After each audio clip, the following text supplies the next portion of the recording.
आत्मीय भाइयों और बहनों, आपको पुस्तक सृजन सैनिकों सृजन शिल्पियों के संगठन की रीति नीति पढ़कर सुना रहे थे। इसी क्रम में पृष्ठ 42 से 43 और 43 से 44 और 45 तक प्रज्ञा संस्थान की जीवंतता के लिए अनिवार्य प्रवृत्तियाँ, दैनिक गतिविधियाँ, साप्ताहिक गतिविधियाँ, मासिक गतिविधियाँ, वार्षिक गतिविधियाँ, अन्य अनिवार्यताएं आपको इसके लिए पुस्तक प्राप्त करके पढ़ना होगा, अथवा हमारे कमेंट बॉक्स में लिखकर आप इसका PDF हमसे व्हाट्सएप पे प्राप्त कर सकते हैं। तो चलिए इसी क्रम में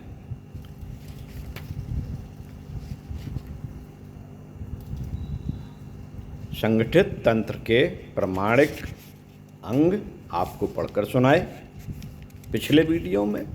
इसी क्रम में पृष्ठ 45 से पढ़कर सुनाते हैं समर्थ समयदानियों का विकास एवं नियोजन।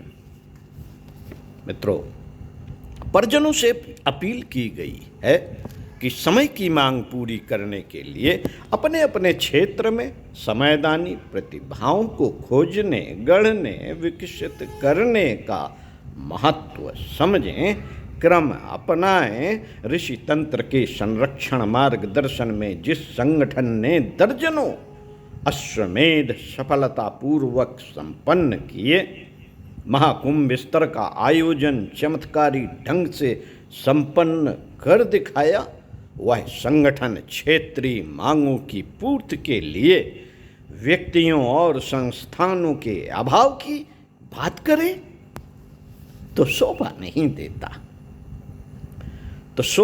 देता। लोग सांस्कृतिक आध्यात्मिक सूत्रों की ओर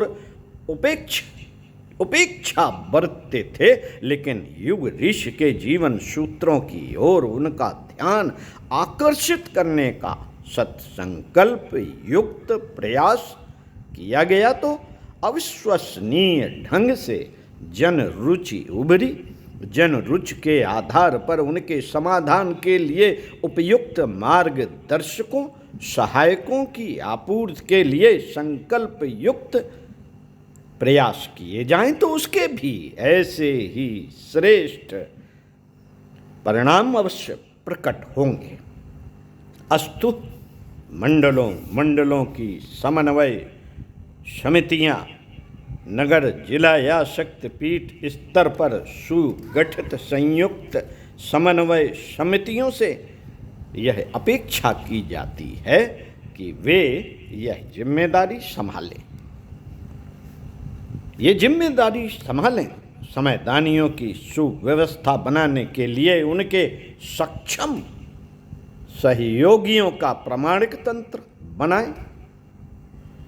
ऐसा करने का संकल्प लेंगे तो गुरु कृपा से उन्हें व्यवस्था का कार्य कौशल भी प्राप्त होगा और सेवा की उत्कृष्ट मनोभूमि विकसित करने योग्य साधना पुरुषार्थ भी सिद्ध होगा। इससे लौकिक यश और आध्यात्मिक श्रेय संतोष दोनों ही प्राप्त हो सकेगा। मित्रों, कार्य निर्धारण पहले स्पष्ट किया जा चुका है कि व्यक्ति की रुचि एवं क्षमता के अनुरूप, काम या काम की मांग के अनुरूप उपयुक्त व्यक्तियों को तलाशने और जिम्मेदारी सौंपने का क्रम चल पड़े तो फिर न व्यक्तियों की कमी रहे और न कामों की। इसलिए यह प्रभावी तंत्र बनाने के लिए साचार के सदस्यों को भी इसी कौशल का प्रयोग करना होगा। इस प्रयास में 2 प्रकार की प्रक्रियाएं अपनानी होंगी। नंबर 1, कुछ समर्थ समयदानी ऐसे मिलेंगे जो किसी एक धारा का पर्याप्त अनुभव रखते हैं उन्हें तत्काल उसी धारा में प्रयुक्त किया जा सकता है। नंबर 2, कुछ ऐसे परिजन होंगे जिनके पास समय है, प्रतिभा भी है, लेकिन जो कार्य करना है उसका अनुभव नहीं है। ऐसों को प्रशिक्षित करके न्यूनतम आवश्यक अनुभव देकर फिर काम सौंपा जा सकेगा। दोनों ही प्रक्रियाओं को समयानुसार लागू करते रहने की व्यवस्था बनानी होगी। कार्य कौन से हाथ में ले, कहाँ से शुरू करें, किस तरह के व्यक्तियों को उसकी जिम्मेदारी सौंपें, इस संदर्भ में कुछ सूत्र संकेत यहाँ प्रस्तुत किए जा रहे हैं। का प्रचारक प्रवक्ता। हर क्षेत्र में नए लोगों, ग्रामों, मोहल्लों, संस्थानों में यह तथ्य समझाने वाले कुशल समयदानी चाहिए कि यह युग परिवर्तन का महत्वपूर्ण समय है और अपने जीवन में सुख शांति की प्रगति के लिए ऋषि प्रेरित जीवन जीने की कला के सूत्र अपनाने में लाभ ही लाभ है। सामान्य रूप में अपने मिलने वालों से वार्ता के दौरान तो लोग अपनी बात कह भी लेते हैं, लेकिन समूह में, गोष्ठियों, सम्मेलनों में ढंग से अपनी बात प्रस्तुत करने की कला कुछ ही लोग विकसित कर पाते हैं।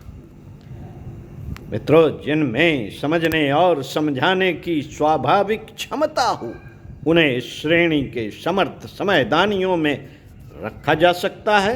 शिक्षकों, वकीलों, एजेंटों में यह क्षमता स्वाभाविक रूप से होती है। उन्हें पूज्य गुरुदेव की पुस्तक देखकर उनके अनुसार प्रवचन तैयार करने के लिए प्रेरित, प्रशिक्षित करना कठिन नहीं है यदि इस कोटि के समयदानियों का समूह विकसित, पंजीकृत कर लिया जाए तो शिक्षण संस्थानों, देवालयों, विभिन्न क्लबों, स्वैच्छिक संगठनों में अपनी बात पहुंचाने का एक सुव्यवस्थित तंत्र किसी भी क्षेत्र में विकसित किया जा सकता है। देश और विदेश में बहुत बड़ी संख्या में लोग युग ऋषि के व्यवहारिक मार्गदर्शक सूत्र जानना चाहते हैं। हर क्षेत्र में बड़ी संख्या में ऐसे समयदानी उभरे तभी समय की मांग की आपूर्ति की जा सकेगी। यह कार्य जरा भी कठिन लगे तो पूज्य गुरुदेव के निर्देशों को ध्यान में रखा जाए। उन्होंने कहा है मुझे वक्ता नहीं, नैष्ठिक संदेशवाहक चाहिए। वक्ता अपने ज्ञान का अहंकार दिखाने लगता है जिसे लोग पसंद नहीं करते। संदेशवाहक श्रद्धा एवं विनम्रता पूर्वक सिद्ध पुरुष का उपदेश, संदेश नपे तुले शब्दों में प्रस्तुत करता है तो लोग उसे सहज ही समझ भी लेते हैं और अपना भी लेते हैं। उन्हीं की पुस्तकों से पॉइंट्स बनाए जाएं, उपयुक्त उदाहरण उसके साथ दिए जाएं तो बात बन जाती है। विद्यालयों में संदेश देना हो तो नैतिक शिक्षा, दोनों भागों में से रुचि एवं आवश्यकता के अनुरूप विषय चुने जा सकते हैं। पुस्तकों में विषयों के प्रतिपादन के साथ उपयुक्त उदाहरण तथा उस संदर्भ में उठने वाले प्रश्न भी दिए गए हैं। जीवन निर्माण, व्यसन, कुरीतियों से बचाव, देश और समाज सेवा के सूत्र, सभी प्रकार के विषय उसमें हैं। चयन और प्रस्तुतिकरण का कार्य बहुत कठिन नहीं है साथियों। देवालयों में दीप यज्ञ के माध्यम से युग धर्म की बात समझाना, सबके लिए सद्बुद्धि, सबके लिए उज्जवल भविष्य की प्रार्थना कराना समझाना, उपासना, साधना, आराधना आदि का स्वरूप स्पष्ट करना, प्रज्ञा पुराण कथा के माध्यम से युग धर्म एवं श्रेष्ठ जीवन का मर्म समझाना थोड़े से अभ्यास से ही संभव हो सकता है। विभिन्न संगठनों में क्रांति धर्मी साहित्य के आधार पर प्रवचन, संदेश दिए जा सकते हैं।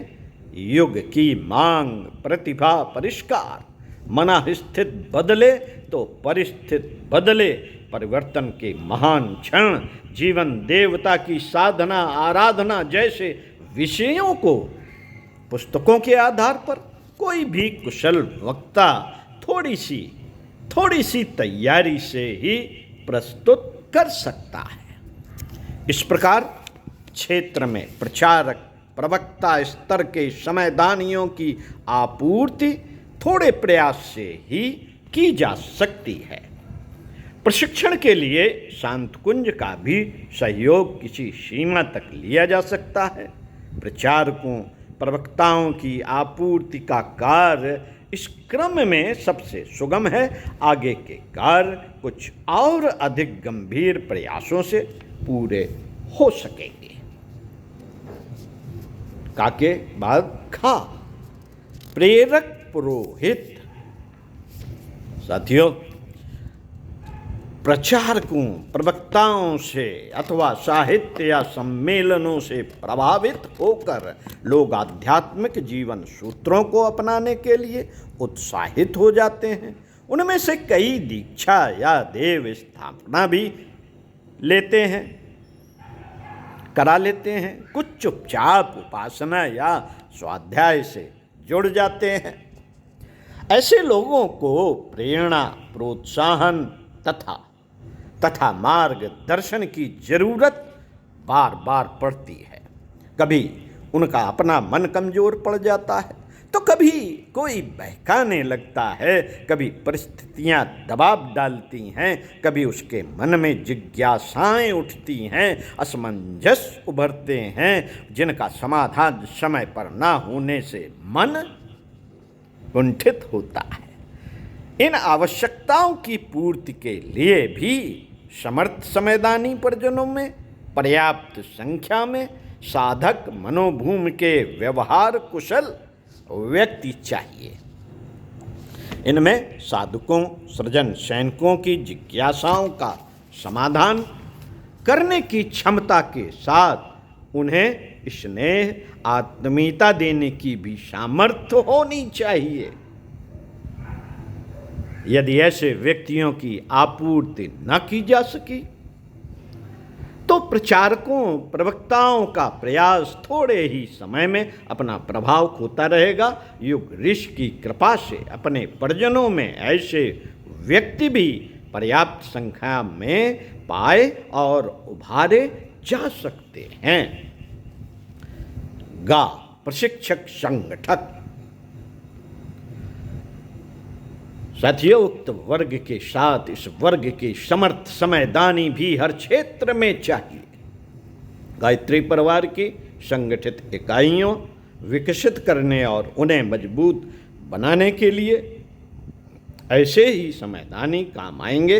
हर क्षेत्र में साधना, शिक्षा, स्वास्थ्य, स्वावलंबन, पर्यावरण, कुरीति एवं विषण उन्मूलन तथा नारी जागरण आंदोलनों को गति देना जरूरी है। हर आंदोलन में नए नए लोग जुड़ते ही रहते हैं। उन्हें संगठित रखना जरूरी होता है। संगठनों के सामने तमाम कठिनाइयां आती हैं। संगठनों के सामने तमाम कठिनाइयां आती हैं। उन्हें हल करने के लिए उन्हें समर्थ सहयोग की जरूरत होती है। समर्थ समयदानियों में से कुछ को उनकी रुचि एवं क्षमता के अनुरूप यदि प्रशिक्षण एवं संगठन की प्रक्रिया को अधिक प्रभावशाली बनाते रहने की जिम्मेदारी सौंपी जाए तो हर क्षेत्र में संख्या एवं गुणवत्ता, क्वांटिटी और क्वालिटी दोनों दिशाओं में असामान्य प्रगति होती देखी जा सकती है। घा समीक्षक नियोजक। साथियों, ऊपर वर्णित योग्यताओं वाले समयदानियों की पूरी क्षमता का उपयोग कैसे हो? कौन कौन से? प्रचारक प्रवक्ता, प्रेरक पुरोहित, प्रशिक्षक संगठक। उपर्युक्त वर्णित योग्यताओं वाले समयदानियों की पूरी क्षमता का उपयोग कैसे हो? उनके कार्यों के परिणाम श्रेष्ठ से श्रेष्ठतर कैसे निकलें? व्यक्तियों के लिए उपयुक्त क्षेत्र एवं क्षेत्रों के लिए उपयुक्त व्यक्तियों की व्यवस्था कैसे अधिक प्रभावशाली बने? इन सब विषयों का समीक्षात्मक अध्ययन करते हुए निष्कर्षों के आधार पर कार्यशैली बनाने एवं उसे क्रियात्मक रूप देने की व्यवस्था बने तो उक्त सभी वर्गों के विशिष्ट समयदानियों की शक्ति का भरपूर लाभ उठाया जा सकता है। इस प्रयोजन को प्राथमिकता देते हुए इस कौशल में प्रवीण कुछ परिजनों को जिम्मेदारी भी सौंपनी चाहिए। ध्यान रहे कि उक्त सभी विशेष क्षेत्र में अपने विषय का कौशल होना जितना जरूरी है उतना ही जरूरी है उनके अंदर उसके अनुरूप आध्यात्मिक स्तर वे अपने कार्य को ऋषि तंत्र द्वारा सौंपा हुआ पवित्र कार्य समझें। कार्य करने वालों को प्यार एवं सम्मान देते हुए उनके सहयोगी बनकर रहें। जो सिद्धांत वे बताते हैं उन पर चलने का नैष्ठिक प्रयास स्वयं भी करते रहें, यह जरूरी है। युग ऋषि द्वारा निर्दिष्ट इन सूत्रों को व्यवहार में लाकर हर क्षेत्र में तेजस्विता विकसित की जा सकती है। इस दिशा में प्रयास करने वालों को शांत कुंज का उपयुक्त योगदान और युग ऋषि का शक्ति प्रवाह भी मिलता रहेगा। ओम शक्ति। साथियों, अगले वीडियो में पढ़कर सुनाएंगे अन्य संगठनों से तालमेल। हाँ।